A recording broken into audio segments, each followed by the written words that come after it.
The second album under consideration this week is Beggar's Banquet, the big record from December of 1968. The big issue, as we talked about in the introductory video, is that we might want to ask the question, does Beggar's Banquet and the singles that have been leading up to it, does it constitute a kind of real change or pivot from the Rolling Stones? And if so, is it a rejection of psychedelia and all of that experimental hippy-dippy stuff they were doing before?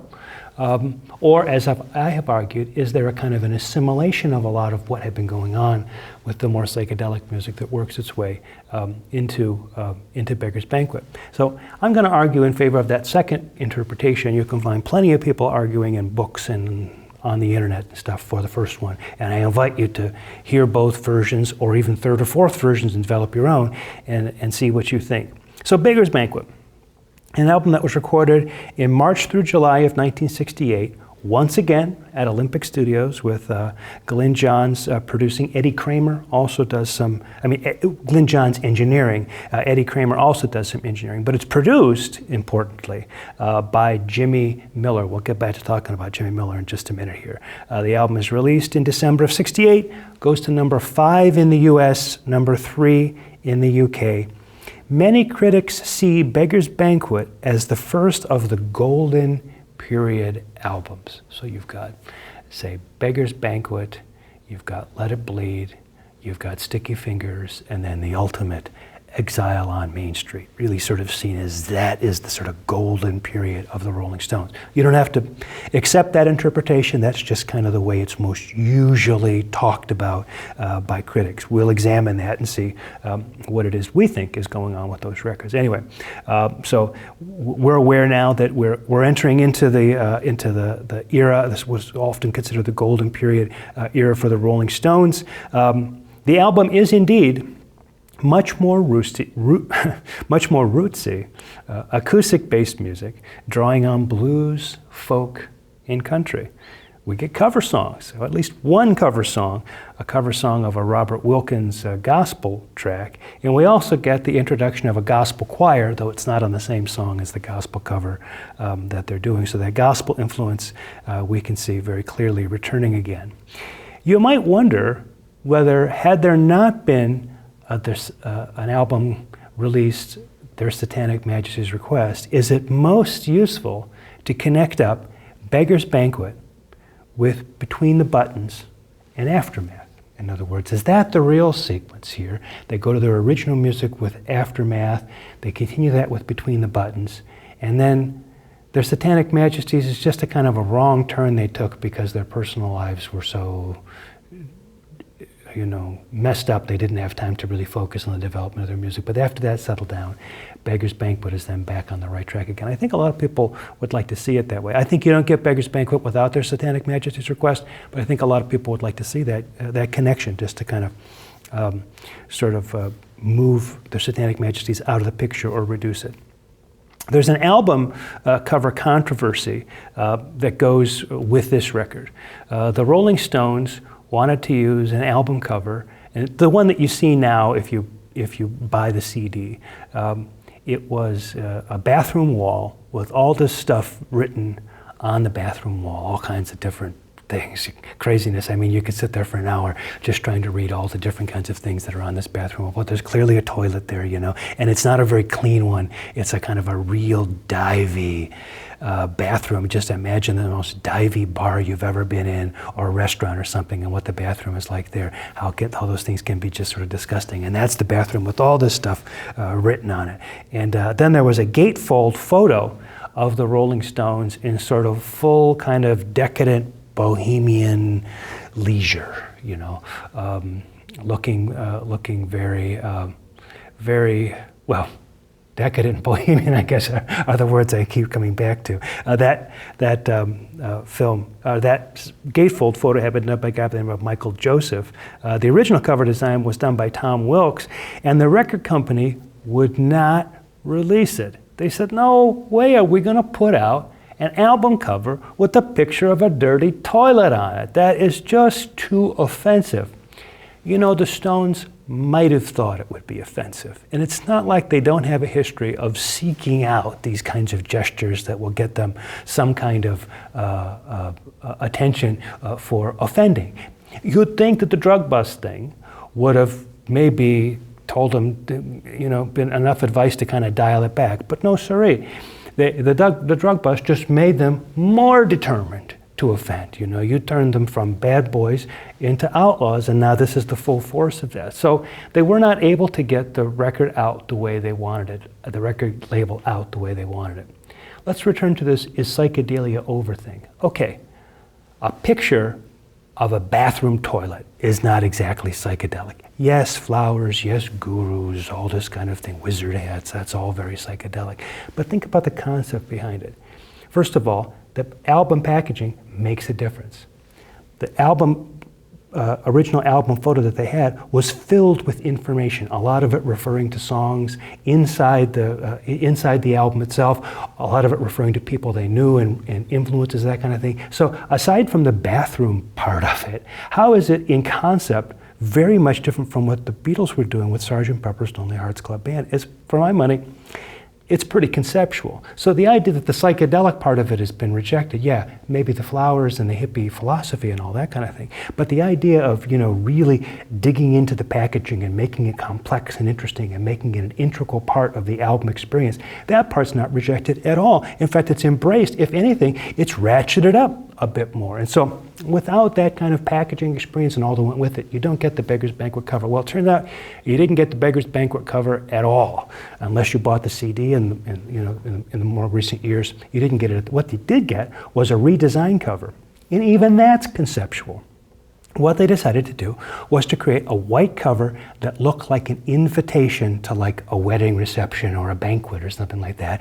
And it says Beggar's Banquet on it. It's a sort of fancy kind of engraved kind of lettering on the front and the back, and the songs are all sort of listed on the back in that kind of, the same kind of font and all that kind of thing. So even the compromise cover was conceptual in that it wasn't just a sort of generic album cover, but engaged a different kind of concept, and that's the concept of the banquet itself, not so much the beggar's part of it, right? You still had the gatefold on the inside there, because after all, once you've bought the record, it's kind of different than seeing something offensive in the record rack. So I'm going to defend that conceptual idea here on a Beggar's Banquet as being an important kind of angle here.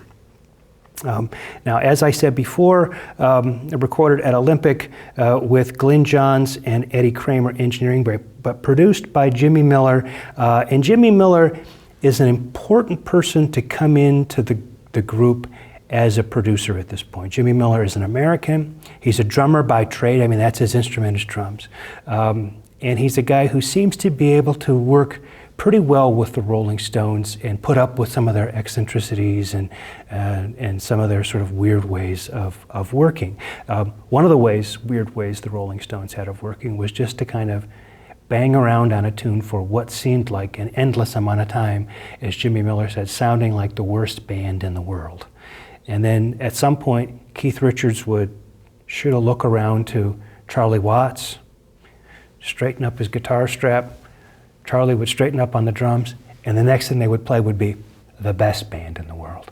How they were able to do that, nobody's really quite sure, but it's a story that's told again and again about the endless jamming, songs that don't sound like they're ever going to turn out to anything, and then Keith kind of decides to turn the corner on it, and they do it, and it's all of a sudden, it's the Stones. Jimmy Miller could put up with that. He had ways of sort of getting them to be productive in that environment. In fact, Keith Richards a lot of times credits Jimmy Miller with having been the one who sort of was the glue, who kept things together a lot of the times. But because Jimmy Miller was a drummer, you're going to find that on these albums that he produces, the string of albums that we're going to talk about that Jimmy Miller produces, there's a real emphasis now on percussion playing. And the percussion playing really kind of, in many ways, takes a lot of these songs really not over the top, but really sort of gives them a whole nother level of interest and production of value. And so I think the guy plays a big role. Some of the early sessions for this album were done out at R.G. Jones studio in Redlands, and the final mixdown was done at Sunset Recorders in LA. The Stones like to do that. They like to go back to LA to mix down, maybe add some extra overdubs at the end. We'll talk about that with some of the albums coming up, kind of a typical thing for them. So let's run down the tracks that are on Beggar's Banquet. I'm going to try to save discussion of 4 songs for the next song close-up. But the album starts with Sympathy for the Devil, another one of those classic Stones tracks recorded in the summer of 1968. It's almost like a folk song, but one of those folk story songs, you know, where, and when there is a film I'll talk about in the next video where you can kind of see this song coming together, and it really kind of starts out as a kind of a folky tune, and then all of a sudden the Latin rhythms are added to it and the percussion and stuff, and the thing really kind of wakes up. So there, maybe it's the folk influence that we're seeing. No Expectations, again, another one that we'll talk about in the song close-ups. What a beautiful song, recorded in March, May, and June of '68, an acoustic ballad with a strong emphasis on Brian Jones' slide guitar. Dear Doctor, maybe the countryest of the Stones' country songs so far, almost an exaggeration, almost a parody when Mick goes into the falsetto during the end of the song and sort of tells the story. It's almost like they're kind of making fun of country music, or hillbilly music, or something like that, although you know they hold it in very high regard, and so they're not really making fun of it, they're just having fun with it. Then you get The Blues with Parachute Woman, recorded in March of '68, the return of the harmonica, the blues harmonica in a prominent kind of way. We haven't really seen that for a while. Sitars, yes, harmonicas not so much. Then you get a song called Jigsaw Puzzle. Sounds very much like a Dylan influence on Jigsaw Puzzle, I think. And remember, we talked about the Dylan influence on the last couple of records as well. Street Fightin' Man, another guitar-driven rocker. We'll talk more about that in the song close-up coming up next. Then we have the song Prodigal Son, which was originally a gospel song by Robert Wilkins called That's No Way to Get Along. And apparently during this period at the end of '67, early '68, Keith started to get into listening to old blues records again. And this was one of the ones that really caught his ear. And so they do their own version of it. It's a little bit more sprightly than the original version, although not changed a lot. They keep it in the acoustic blues realm. They don't sort of rock it up like they used to do with covers of blues tunes, where they would kind of rock them up for the club. Now there's no club to worry about, and it's a little bit brighter, it's a little bit quicker, but it's still in the same general ballpark stylistically. We get Stray Cat Blues, recorded in March and May of '68. That's a kind of a blues-based rocker. Factory Girl is a strong folk influence with mandolin. Some sources say it's the mandolin setting on the mellotron, but the way those notes go together, it sounds to me like somebody really playing a mandolin. I've played mellotrons, and it's very, very difficult to get notes to connect the way they connect up. But maybe it is the mellotron. Who am I to say? And then we get a song called Salt of the Earth. Now this song has a gospel influence, but you don't really start to pick up on the gospel influence till the second half of the song. The first half of the song could almost be a kind of prototypical Bruce Springsteen song, you know? A guy with a guitar talking about people who are the salt of the earth, this kind of thing, a real kind of working class anthem a kind of song.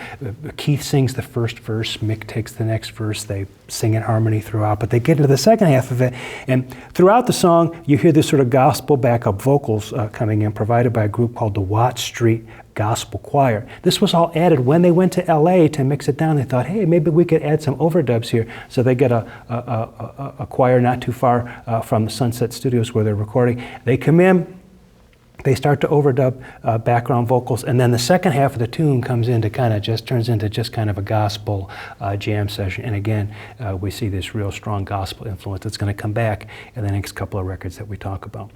Well, having now talked about Beggar's Banquet, let's dig into some of the songs from 1968. Jumpin' Jack Flash, Street Fightin' Man, No Expectations, and Sympathy for the Devil.